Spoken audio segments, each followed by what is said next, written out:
Okay, short of that. I can't be here if I'm dead. So there's a slight amount of... Does that mean that the value of your pay doesn't have any bearing on your decision? Well, that's not really a subject for discussion in this forum. I think obviously there should be compensation for, if something incredible is done, that compensation should match that something incredible was done. But I'm confident that whatever some activist posing as a judge in Delaware happens to do will not affect the future compensation. This is the judge who twice struck down the $56 billion pay package that was awarded to you. I think the value on the current value of stock options. Yeah. Not a judge. The activist who is cosplaying a judge in a Halloween costume. Okay, that's your characterization. I think yes. On the current value of stock options, I think the actual justice according to the law. On the current value of stock options, I think the value of that pay package stands at about $100 billion. Are you saying you are relaxed about the value of your future pay package? Your decision to be committed to Tesla for the next 5 years, as long as you are still with us on this planet, is completely independent of pay? No.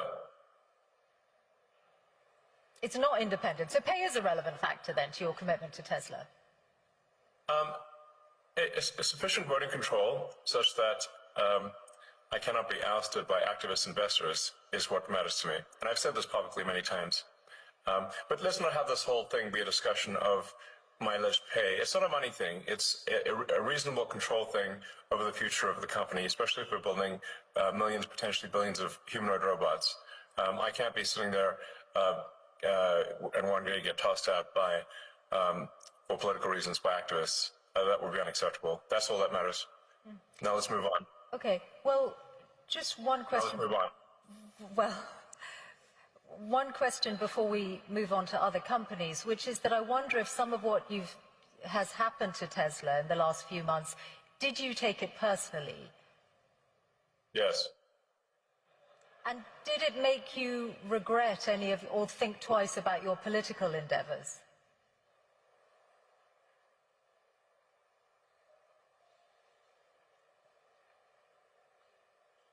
Because it is... I did what needed to be done. The violent antibody reaction, and I'm not someone who's ever committed violence, and yet massive violence was committed against my companies. Massive violence was threatened against me. Who are these people? Why would they do that? How wrong can they be? They're on the wrong side of history. And that's an evil thing to do. To go and damage some poor innocent person's car, to threaten to kill me. What's wrong with these people? I've not harmed anyone. So, something needs to be done about them. And a number of them are going to prison, and they deserve it. And more will. You're referring to the attacks on Tesla showrooms, but I think... Yeah. Firing bullets into showrooms and burning down cars is unacceptable. Yeah. Those people will go to prison, and the people that funded them and organized them will also go to prison. Don't worry. But wouldn't you... We're coming for you. Wouldn't you...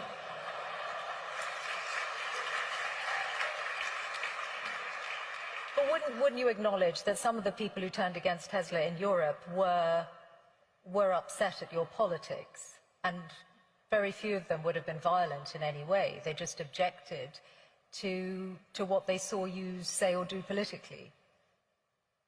Well, it's certainly fine to object to political things, but it's not fine to resort to violence and hanging someone in effigy and death threats.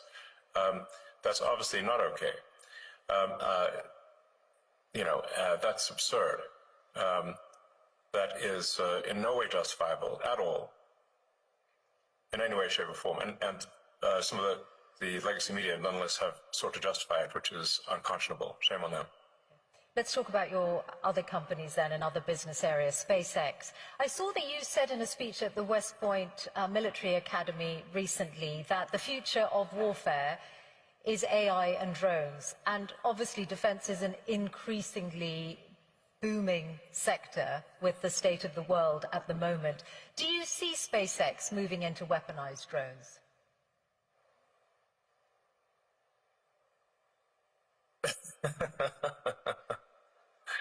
You certainly ask interesting questions that are impossible to answer.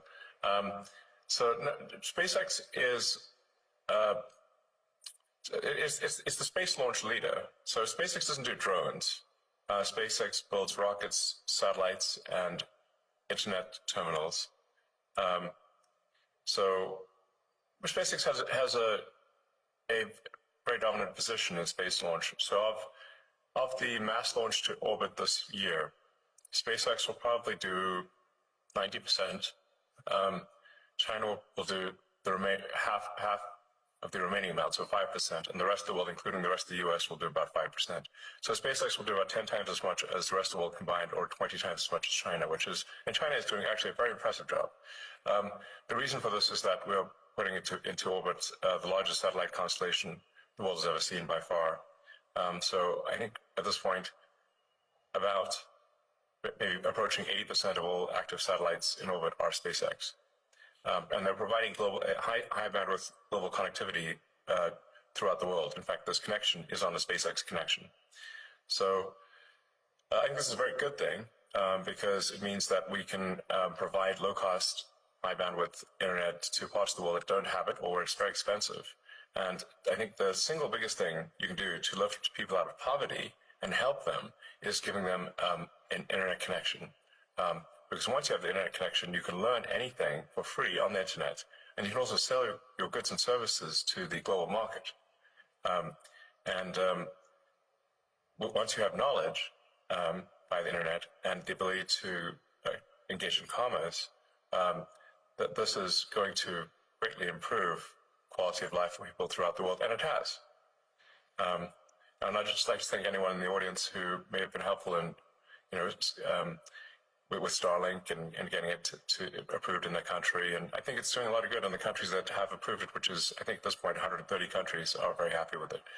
I don't currently anticipate SpaceX getting into the weapons business. That's not an aspiration. We're frequently asked to do weapons programs, but we have thus far declined. Do you envisage SpaceX or indeed Starlink as a separate entity publicly listing in the near future or at all? It's possible that Starlink may go public at some point in the future. And what would be the time frame? What kind of time frame are you considering? I'm in no rush. I'm in no rush to go public. Public is, I guess, a way to potentially make more money, but at the expense of a lot of public company overhead and inevitably a whole bunch of lawsuits, which are very annoying. So really something needs to be done about the shareholder derivative lawsuits in the U.S. Because it allows plaintiffs' law firms who don't represent the shareholders to pretend that they represent the shareholders by getting a puppet plaintiff with a few shares to initiate a massive lawsuit against the company. And the irony being that, extreme irony, that even if the class they purport to represent were to vote that they don't want the lawsuit would still continue. So how can it be a class action representing a class if the class fought against it? And that's the bizarre situation we've got in the U.S. It's a dire need of reform. As anyone who's running a public company experienced this, it's an absurd situation that needs to change. Well, do you think Donald Trump might change it? You've certainly got his ear. I imagine that you've put this to him. Is this something you're trying to change before any Starlink IPO? Well, it would need a law to be passed. The trouble being that you need 60 Senate votes, and the Democrats will vote against it. The plaintiff's bar is, I believe, the second largest contributor to the Democratic Party. That's the issue. At the state level, this can be solved. And I should say, Texas recently passed a law which, at least the state level, made class action lawsuits much more reasonable, because you have to get at least 1 in 33 shareholders to agree that they are part of a class of shareholders. 3%. Okay. This will really help with frivolous lawsuits. Okay. Let's talk about AI, which is in so many of your businesses and in all our worlds in different ways. It's one of the big changes, the development of generative AI, since you last spoke to this forum 3 years ago. You're in this space, of course, with Grok, which almost everyone will know. You co-founded OpenAI and then left, and you've obviously got a legal battle with OpenAI and Sam Altman. I wonder if you could say something about the status of that, because you were together in Saudi Arabia with the president last week, with Sam Altman. In the same place at the same time. In the neighborhood. Okay, so does that mean you are pushing ahead with the lawsuit against OpenAI? Yes. So look, I came up with the name OpenAI as an open source and as a nonprofit, and I funded OpenAI for the first roughly $50 million, and it was intended to be a nonprofit open source company, and now they're trying to change that for their own financial benefit into a for-profit company that is closed source. So this would be like, let's say you funded a nonprofit to help preserve the Amazon rainforest, but instead of doing that, they became a lumber company, chopped down the forest, and sold the wood. You'd be like, wait a second, that's not what I funded. That's OpenAI. They've made some changes to their corporate structure, though, haven't they, since, in recognition of what you've said? No, that's just what they told the media. Okay.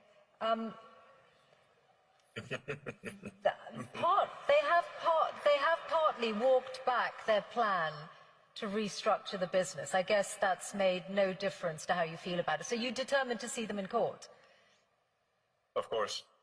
Okay. Well, that's certainly going to be one to watch. I also wanted to ask you about AI and regulation, because when you were here last talking to John Micklethwait, you had some pretty strong words about the risk that AI poses, and you said that you really felt what the US was missing was a federal AI regulator, that something along the lines of the Food and Drug Administration or the Federal Aviation Administration. Now, you're clearly now in a zone where you're more on the cutting regulation side than wanting new regulators.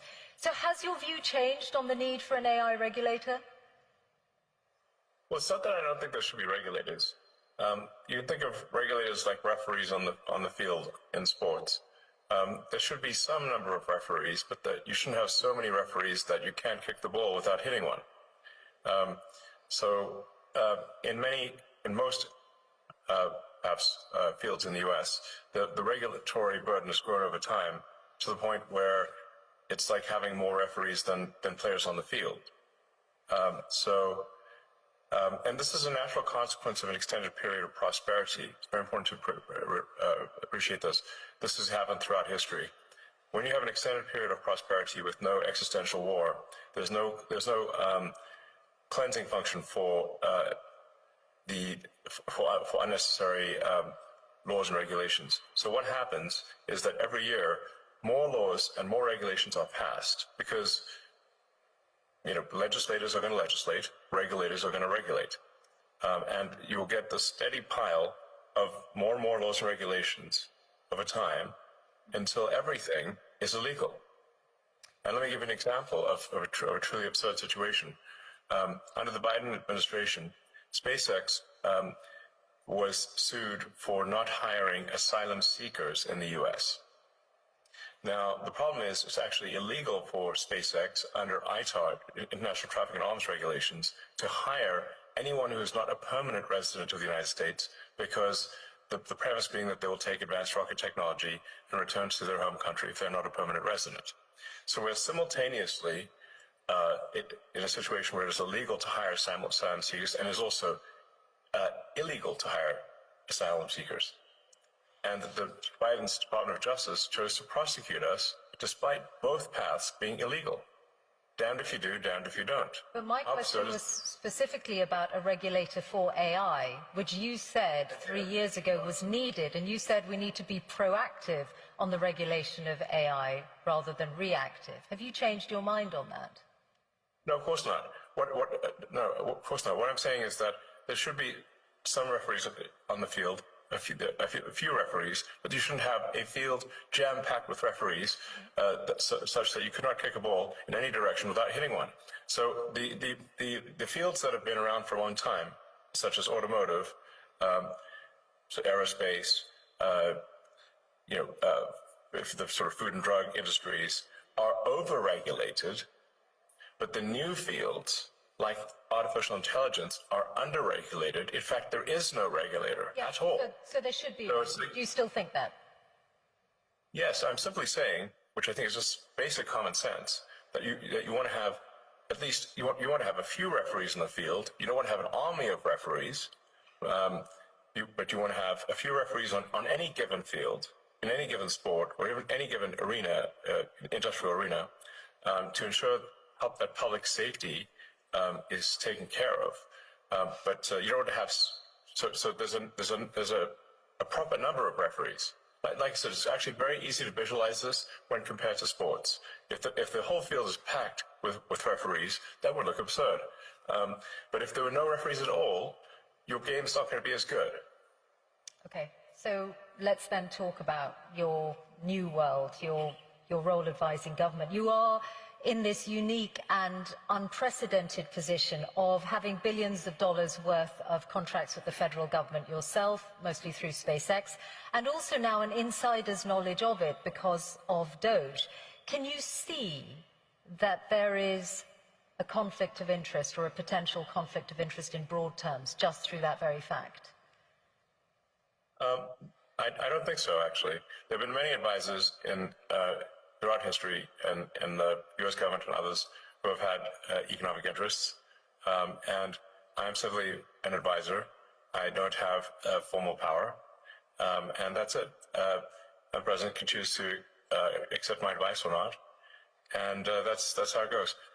If there's a single contract that any of my companies have received that people think is somehow not was awarded improperly, it would immediately be front page news, to say the least. And if I didn't mention it, certainly my competitors would. So if you're not seeing that, then clearly there's not a conflict of interest.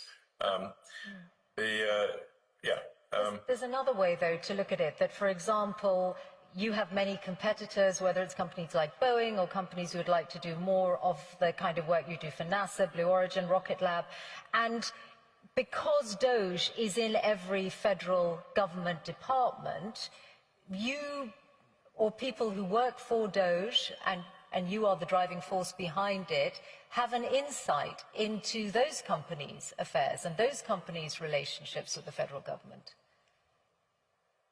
No, all we do is we review the organization to see if the organization has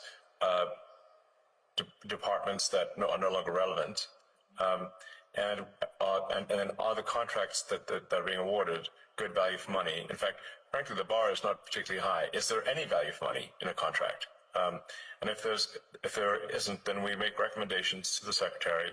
The secretary can then choose to take those actions or not take those actions, and that's it. And then any action that is as a function of Doge is posted to the Doge website and to the Doge.gov or at Doge handle on the X platform. So it's complete transparency, and I have not seen any case where, to the best of my knowledge, there's even been an accusation of conflict, because it is completely and utterly transparent.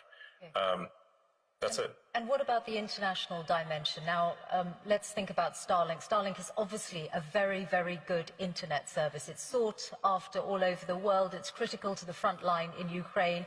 It has also had more contracts coming its way, and there is some evidence that companies are allowing access to it because they want to be close to the Trump administration and send the right signal. So Bloomberg broke news today that the South African government is working around the rules on black ownership in order to allow Starlink in, and that is being done on the eve of the visit that President Ramaphosa is going to make to the White House. Do you recognize that as a conflict of interest? No, of course not. First of all, you should be questioning why are there racist laws in South Africa? That's the first problem. That's what you should be attacking. It's improper for there to be racist laws in South Africa. The whole idea with what Nelson Mandela, who was a great man, proposed was that all races should be on an equal footing in South Africa. That's the right thing to do, not to replace one set of racist laws with another set of racist laws, which is utterly wrong and improper. So that's the deal, that all races should be treated equally, and there should be no preference given to one or the other. Whereas there are now 140 laws in South Africa that give that basically give strong preference to if you're a black South African, and not otherwise. And so now I'm in this absurd situation where I was born in South Africa but cannot get a license to operate in Starlink because I'm not black. Well, it looks like that's about. Looks like that. Looks like that's about to change. I just asked you a question. Please answer. Does that seem right to you? Well, those rules were designed to bring. Yes or no? Those rules were designed to bring about an era of more economic equality in South Africa, and it looks like the government has found a way around those rules for you. I asked you a question. This is your interview. Everyone wants to hear from you. I asked you a question. Yes or no? Not for me. Laws, yes or no? Not for me to answer. I have got a question for you about your government work though, and the amount of savings. Why do you like racist laws? This is not for me to answer. Come on. Yes, it is. Now, you wouldn't be trying to dodge a question. You have to ask a question. I answer my question. No, you answer mine. I think if you... I'm sure you can have that conversation directly with the South African government if you want to. I want to ask you about the total... I can't believe it. That's not good. I want to ask you about the total How do you amount... like racist laws? I want to ask you about the total amount that you're planning to save through Doge's work. Before the election, you said it was going to be at least $2 trillion. The number currently on Doge.gov is $170 billion. That's a big change. What happened to the $2 trillion? Well, do you expect it to happen immediately? Well, is it going to happen? Because Doge is supposed to run till next July. I mean, your question is absurd in its fundamental premise. Are you assuming that on day, within a few months, this an instant $2 trillion saved? No, not at all. I'm just asking, is that still your aim then? Is it still your aim to get to $2 trillion? Have we not made good progress given the amount of time? That's exactly what I'm asking. So is it still your aim to go from 170 billion to 2 trillion? The ability of Doge to operate is a function of whether the government, and this includes the Congress, is willing to take our advice. We're not the dictators of the government, we are the advisors. And so we can advise, and the progress we've made thus far, I think, is incredible. The Doge team has done incredible work. But the magnitude of the savings is proportionate to the support we get from Congress and from the executive branch of the government in general. So we're not the dictators, we are the advisors. But thus far, for advisors, the Doge team, to their credit, has made incredible progress. You've talked about $4 billion a day being saved, but that won't get, which is, and I think everyone can agree that combating waste and inefficiency in government is a very good thing. But if you add that up, it's not going to get to 2 trillion over the lifetime of Doge. I'm sorry? The 4 billion a day, if Doge is going to run till next July, is not going to get you to $2 trillion. But you still say it's your aim, so we'll take that as read. There's what Doge, I mean, I feel you're somewhat trapped in the NPC dialogue tree of a traditional journalist. So it's difficult when I'm conversing with someone who's trapped in the dialogue tree of a conventional journalist, because it's like talking to a computer. So Doge is an advisory group. We are doing the best we can as an advisory group. The progress made thus far as an advisory group is excellent. I don't think any advisory group has done better in the history of advisory groups of the government. Now, we do not make the laws, nor do we control the judiciary, nor do we control the executive branch. We are simply advisors. In that context, we are doing very well. Beyond that, we cannot take action beyond that because we are not some sort of imperial dictator of the government. There are three branches of government that are to some degree opposed to that level of cost savings. But nonetheless, let's not criticize whether there's 4 trillion, and instead look at the fact that 160 billion has been saved, and more will be saved too. And as I said, I think everyone can agree that cutting waste and indeed fraud in any government and being responsible with taxpayers' money is a very good thing. So yes. I can see that you're proud of that work. I do want to ask you about US aid and the comments that Bill Gates made the other day, and I know that you called him. Yeah, did you use my app? I know you've said that already. That's I wondered. Also, and I'm just. Who does Bill Gates think he is to make comments about the welfare of children, given that he frequented Jeffrey Epstein?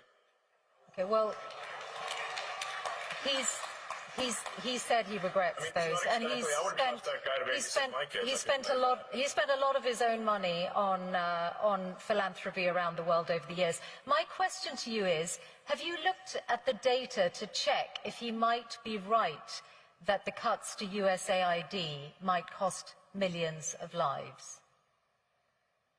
Yes. I'd like him to show us any evidence whatsoever that that is true. It's false.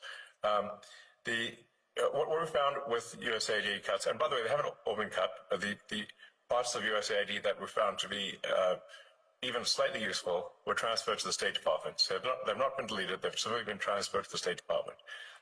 But many times over with USAID and other organizations, when they said, "Oh well, this is going to help, children, or it's going to help some disease eradication or something like that," and then when we ask for any evidence whatsoever, I say, "Well, please connect us with this group of children so we can talk to them and understand more about their issue." We get nothing. We don't even try to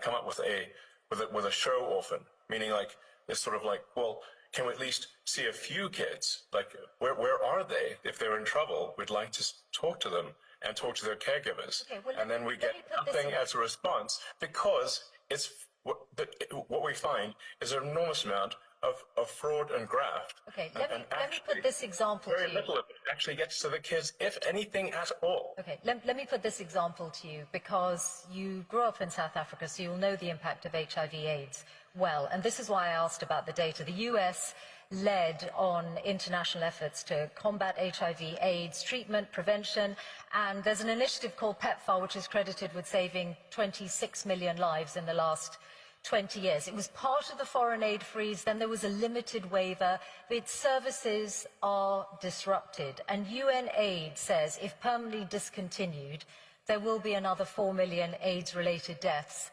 by 2029. So if you look at that example, which is backed up by data, in 2023, 630,000 people died of AIDS-related illnesses, then perhaps Bill Gates' figures are not wrong. Millions of lives could be lost. First of all, the program, the AIDS medication program is continuing. So your fundamental premise is wrong. It is continuing. Now, do you have another example? Elon, not in its entirety. It is false. Not in its entirety. There's a limited waiver, and UNAIDS have said that not all of the services that were previously funded by USAID are continuing. So that's why I put that example to you. Okay, well, which ones aren't being funded? I'll fix it right now. Okay, well, actually, they're all on the UNAIDS website, so you'll be able to see them. But mostly, they are to do with Mostly they are to do with prevention and, for example, the rollout of a drug called lenacapavir, which was hailed as one of the biggest breakthroughs against AIDS for many years, which came out last year. So if you are, perhaps, I'm sure UNAIDS would be delighted if you're able to look at that again. Yes, but well, if in fact this is true, which I doubt it is, then we'll fix it. Okay, fine. So finally, your political influence. I wondered whether you have decided yet how much you're going to spend on the upcoming midterms. Is it, you spent a lot more money on the last US election than you envisaged when you were speaking here 3 years ago. Are you going to continue to spend at that kind of level on future elections? I think in terms of political spending, I'm going to do a lot less in the future. And why is that? I think I've done enough. Is it because of blowback? Well, if I see a reason to do political spending in the future, I will do it. I do not currently see a reason. Okay. What about political influence beyond the US? How often do you speak to President Putin? I don't speak to President Putin. You've never spoken to President Putin? I was on a video call with him once about 5 years ago. Okay. That's the only. Why would you think I speak to President Putin? Oh, you must. I get it. Because You I've believe heard the you legacy. speak. Actually, I've heard you speak about it. For example, in your West Point speech, you said, "Oh, I challenged President Putin to was it an arm wrestle?" And I know the Wall Street Journal has reported your reported conversations. Yes. If you're saying they haven't happened other than once, I'll take that as read. Is there a worse publication on the face of the earth than the Wall Street Journal? I wouldn't use that to line up my cage for parrot droppings. That newspaper is the worst newspaper in the world. If there's one newspaper that should be pro-capitalist, it's the one with Wall Street in the name. But it isn't. So I have the very lowest opinion of the Wall Street Journal. Absolute nonsense. And you clearly believe the tripe that you've read in those papers. I read very widely, and I'm putting these questions to you so that you have an opportunity to respond to them, which you are, and for which we're all grateful to hear your responses. Yes. Okay, we are out of time. So you mentioned me challenging. I did so on the X platform. I challenged Vladimir Putin to single combat over the. But I didn't talk to him. That was a post on the X platform. Great. That's why I asked you, and you've clarified and explained. Thank you. That's why I was asking whether you have had reported conversations, and you said you haven't other than a video call. Okay. Typical legacy media lies. Okay. Listen, I actually thought I might give Grok the last word because when I asked Grok what your hardest challenge is, it said the strain of managing multiple high-stake ventures amid financial, regulatory and public relations crises. And I wondered whether you recognize that characterization and whether you do think that this is a pivotal year in your life. Well, every year has been somewhat pivotal, and this one's no different. In terms of interesting things that hopefully are accomplished this year, getting Starship to be fully reusable, so that we catch both the booster and the ship, which will be the first fully reusable orbital rocket ever in history, which would be a profound breakthrough, as the essential breakthrough necessarily to make life multiplanetary and ultimately become a spacefaring civilization. We've got Neuralink, which is now helped 5 patients restore capability using the telepathy implant, where they're able to control a computer simply by thinking. We'll be doing our first patient to restore sight with our blind sight implant, which is the end of this year or early next. In fact, that first patient might be in UAE, since we have a relationship with UAE and the Cleveland clinic there. I think on the AI front, we are close to what you might call AGI. or digital superintelligence. I think we are seeing an explosion in digital superintelligence here. And then we've got at Tesla, we'll be launching unsupervised autonomy, basically self-driving cars with no one in them, in Austin next month. So it's a big year for sure. Many other things in the works too. Okay. I'm a technologist first and foremost. Elon Musk, thank you very much for joining us here at Qatar Economic Forum. Thank you.